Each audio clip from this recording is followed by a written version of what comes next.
Hello, and welcome back to What Changes. I'm your host, May. I want you to think about the money in your bank account right now. You probably view it as a constant. You view it as a store of value that will be there for you when you need it. But if you have a stock portfolio, a 401k, or really anything denominated in US dollars, you need to pay very close attention to what we are about to discuss today. What I am going to walk you through in this video is a phenomenon that has cost people everything repeatedly throughout history. It is a silent thief, and the warning signs are flashing bright red that it is happening again right now. We human beings tend to suffer from a bias where we think our current time is special. We think we are unique. We think we have evolved past the problems of the ancient world. But history tells a very different and very sobering story. Look at the Roman Empire in the year 260 AD. Their currency died. Look at the British Empire in the 1940s. Their currency, once the envy of the world, died. Look at the German Weimar Republic in 1923, or the Soviet Union in 1991. These were different cultures. They existed in different centuries. They had different political systems, but they all faced the exact same ending. Why? Because the mathematics of debt and currency debasement do not care about culture. They only care about arithmetic. Right now, for the first time in history, the United States government is paying more to service its national debt than it spends on the entire military. I want you to just let that sink in for a moment. The interest payments, just the interest, on the debt, are now larger than the defense budget of the world's greatest superpower. By the end of this video, my goal is for you to understand exactly why currencies fail. We are going to look at how often this has happened in the past, and most importantly, we are going to discuss the framework that the wealthiest investors use to position themselves so that, whether we are right or wrong about the specific timing of a crash, they come out okay. This is not about doom and gloom. This is about pattern recognition. I am going to show you a pattern that has repeated for 2,000 years. Before we dive into the history and the solution, if you want to go deeper into these topics and join a community of people who are paying attention, please join our Telegram channel, listed in the YouTube description below. I also have a specific book recommendation there that I think you will find incredibly valuable for understanding this financial shift. Let's start our journey in Rome. Why Rome? Because it is the perfect case study for exactly what we are seeing in the modern economy. Let's travel back to 64 AD. The emperor is Nero. He had very expensive wars to fund, and like almost every politician who has lived since, he really enjoyed spending money that he didn't actually have. Now, in 64 AD, Nero couldn't exactly fire up a digital printing press or add zeros to a bank account on a computer screen. But he could do the next best thing. He could debase the currency. The Roman standard at the time was the silver coin, known as the denarius. It had a picture of the emperor on it, and it was meant to be essentially pure silver. It was about 95% silver. This purity was the basis of trust in the Roman economic system. So, what did Nero do? He looked at that 95% purity and said to his advisors, "Let's bring it down to 90%. No one is going to notice." And for a short time, maybe they didn't. The coin looked the same. It weighed roughly the same, but the content was diluted. The problem with this strategy is that it is addictive. His successors were inspired by this trick. They kept going. They realized they could create free money by taking the silver out of the coins and replacing it with cheap copper. Let's fast forward a bit, about 200 years later, to 260 AD. By this time, the silver in the coin was no longer 90%. It wasn't even close. They had lowered it, and lowered it, and lowered it again. By the end, the coin was only 5% silver. Archaeologists today are digging up old coins from this era that have as little as 2% silver in them. It was basically a worthless copper coin with a very thin silver wash sprayed on top to make it look real for a few transactions. And what was the result of this fraud? It was hyperinflation. It was a total loss of trust. It was economic collapse. Soldiers, who were the backbone of the empire, began demanding payment in actual goods instead of coins because they knew the coins were worthless. Eventually, the empire fractured and fell. Here is the scary part. If you had asked any of those emperors during that Roman decline, "What is the value of this coin?" They would have told you it is worth exactly the same. They would say, "This is a silver coin. It is worth what it has always been worth." Does that sound familiar to you? The official story from the government is always that everybody is fine. The official story is that your money is just as good as it always was. But the reality is that your money buys less. The content of the coin has been hollowed out, leaving us with only the illusion of wealth. Now, let's bring this back to the United States and the US dollar, because that is where most of us keep the majority of our wealth and where we are paid our salaries. Have you noticed that prices are rising faster than your paycheck? Think about it seriously. Your parents probably bought a house for what now seems like pocket change. They might have supported a family on a single income. Your savings account might earn you 4% interest right now if you are lucky. But real prices, the cost of the things you actually need to survive, like food, energy, and housing, seem to be climbing at 7, 8, or even 10% a year. Things are starting to feel expensive, but no one in charge is calling it a crisis. The Federal Reserve calls it transitory, or they say inflation is trending towards our 2% target. What that basically means is, we are printing money and you are getting poorer, but please don't panic because we have a plan, or at least they say they are data dependent, which is just a fancy way of saying they are reacting to problems they created. On the surface, things look stable. You see good GDP numbers. The job reports look okay. But something feels off in your daily life. And that disconnect you are feeling, it is not irrational. It is historically consistent. Everyone says, "Oh, every currency dies." But let's be specific about what we mean by that. Most people hear that phrase and imagine a Mad Max scenario, where dollar bills are literally blowing in the wind, worthless, and we are all bartering with canned goods and battling for gasoline. That is not usually how it actually works. Currencies don't usually disappear overnight. They degrade. They degrade slowly, quietly, over years or even decades. You still get paid in dollars. You still go to work. You still buy groceries. The money still works transactionally, but there is a catch. It buys less of everything. Since 1913, the year the Federal Reserve was created, the US dollar has lost a staggering amount of value. How much do you think? It has lost 96% of its purchasing power. 96%. That is not a conspiracy theory. That is not an internet rumor. That is data from the Bureau of Labor Statistics. It is the government's own data. What cost your grandparents $1 now costs you $30. That is not just normal inflation. That is currency degradation. And we need to realize that we are not special. This isn't unique to us. It isn't new, and it certainly isn't unprecedented. This pattern has played out over and over again. The people living through it always thought their currency was different. They thought their government was smarter. They thought their situation was special. It never was. There is a rule to live by. When people say, "This time is different," you should tell them it's not. Let's look at another example. Great Britain, or as it is now known, just Britain. They have a currency called the pound sterling. It used to be the currency of currencies. It was insanely valuable. When British people travelled abroad in the past, they felt rich because their currency was so strong. Everything else seemed cheap to them. But talk to people in the UK now. The pound has lost an incredible amount of value compared to other currencies. It doesn't give you entry into everywhere for cheap anymore. What has happened in the UK is that salaries have been basically flat for 20 years. If you started a job as a lawyer there 20 years ago, you might have been paid £28,000. Today, a starting lawyer gets paid almost exactly the same thing. But in those 20 years, living costs have exploded.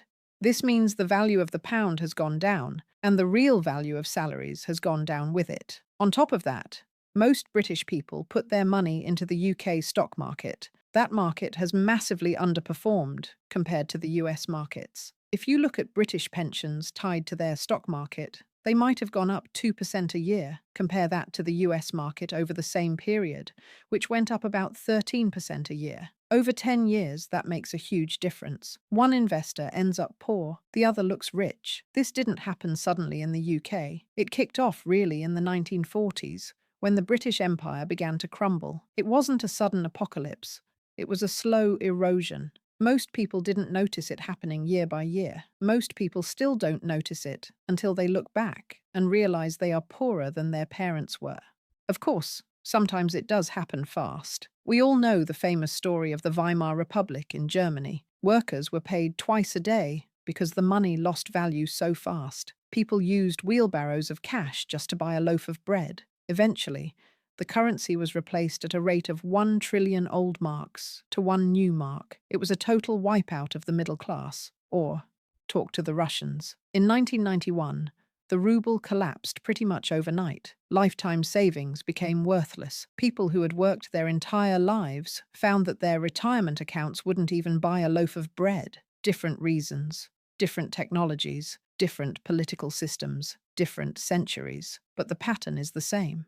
The government takes control of the money. The government spends more than it collects to be popular. Then, the government prints money to cover the gap. The currency loses value. The people who saw it coming and held real assets survived. The people who didn't, they lost everything. Why does this keep happening? Why hasn't any government in history been able to resist this temptation? It is because the incentives are all wrong. Think of it from a politician's perspective. Imagine you are a politician. You have two options.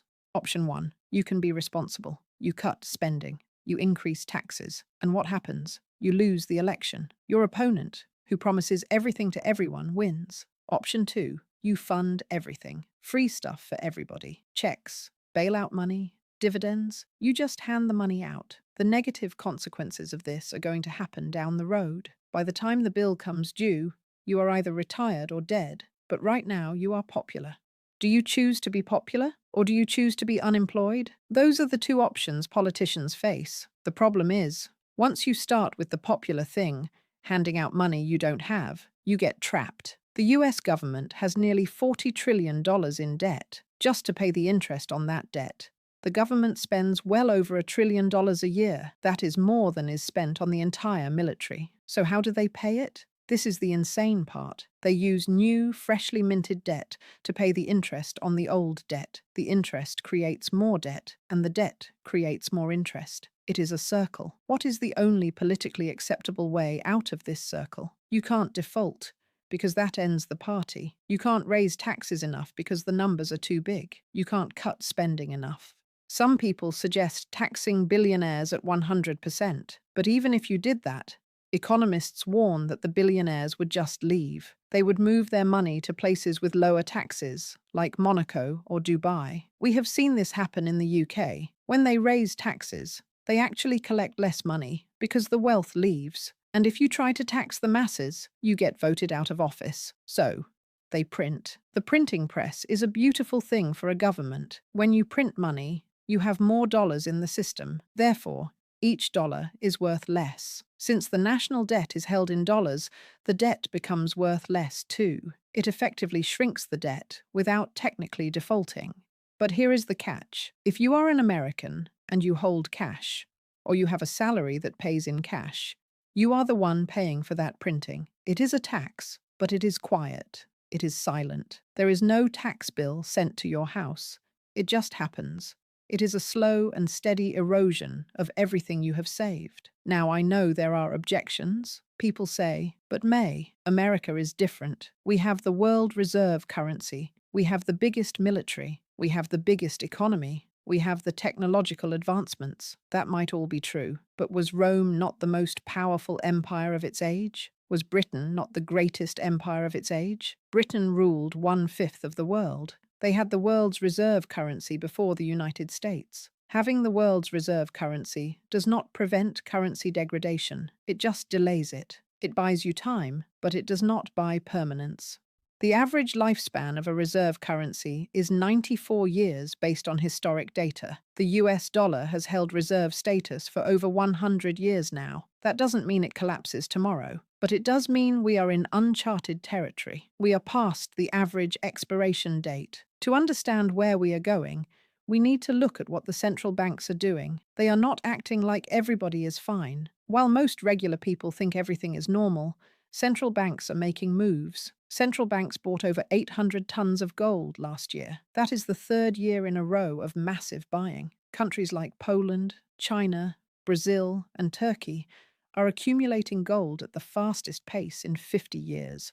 Why? Because they understand what is happening. They are diversifying out of the dollar. They are preparing for a world where the dollar is no longer the sole king. The central bankers are the ones who print the money, and even they are hedging their bets with gold.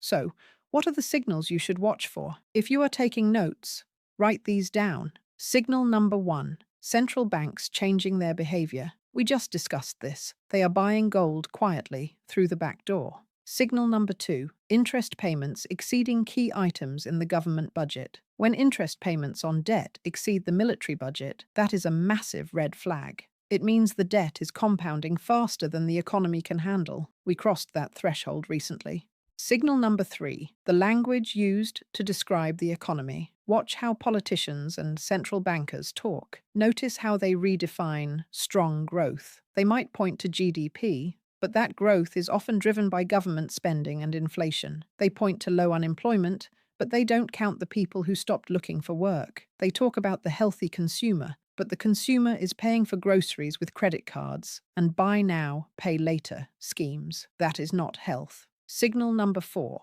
what the wealthy are doing. Follow the money, not the words, the money. What do the wealthy own? They are putting money into real estate. They are buying farmland. They own businesses that have the ability to hike prices. They own commodities. They own productive assets that go up with inflation.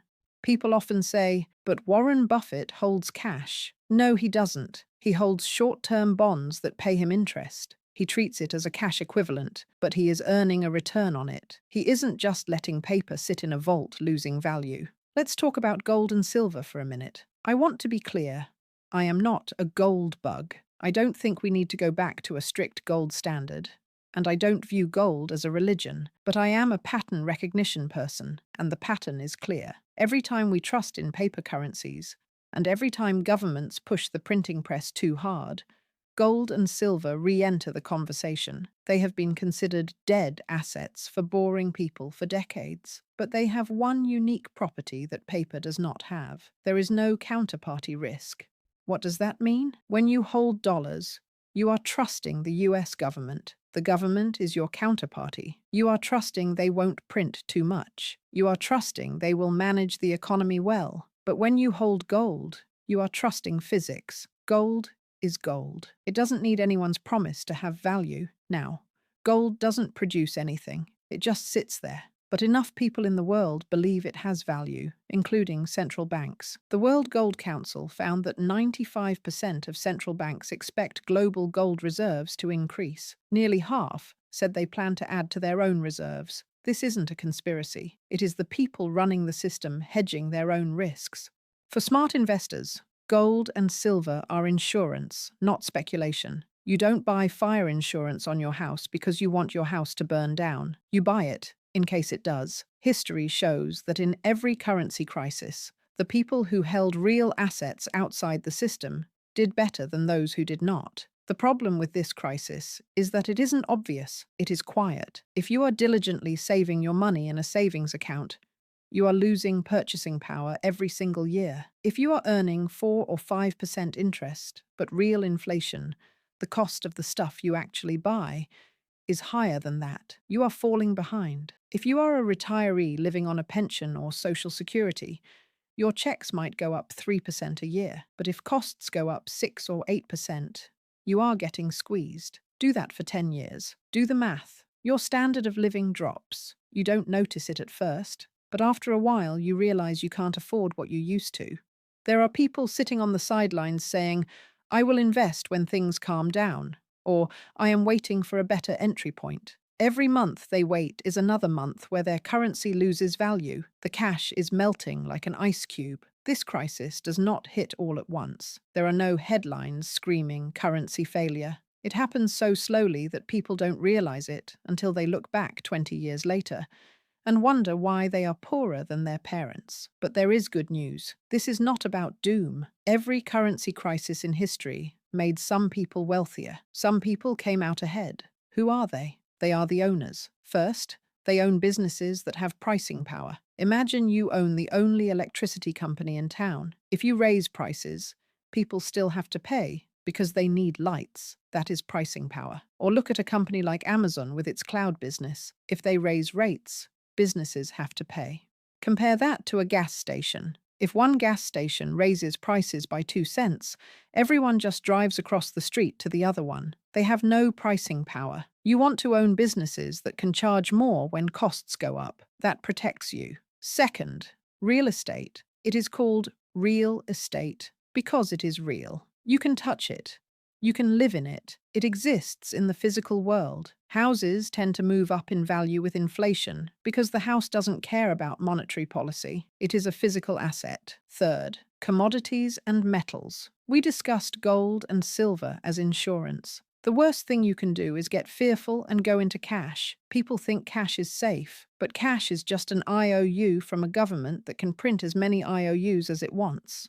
Imagine a friend borrows $5 from you and gives you an IOU on a piece of paper. Then you see him do that every day to every student in the school. After a month, there are thousands of these IOUs floating around. You realize you are never getting your $5 back. The IOU is worthless because there are too many of them. That is what paper money actually is. You want to be an owner. Owners get richer. Savers get crushed. It isn't about being a genius. It is about understanding that in an inflationary world, stuff beats paper. So, how do we apply this? Too many people act like they know exactly when the crash will happen. Nobody knows that. Anyone telling you they know the date is trying to sell you something. Here are the principles to follow to protect yourself.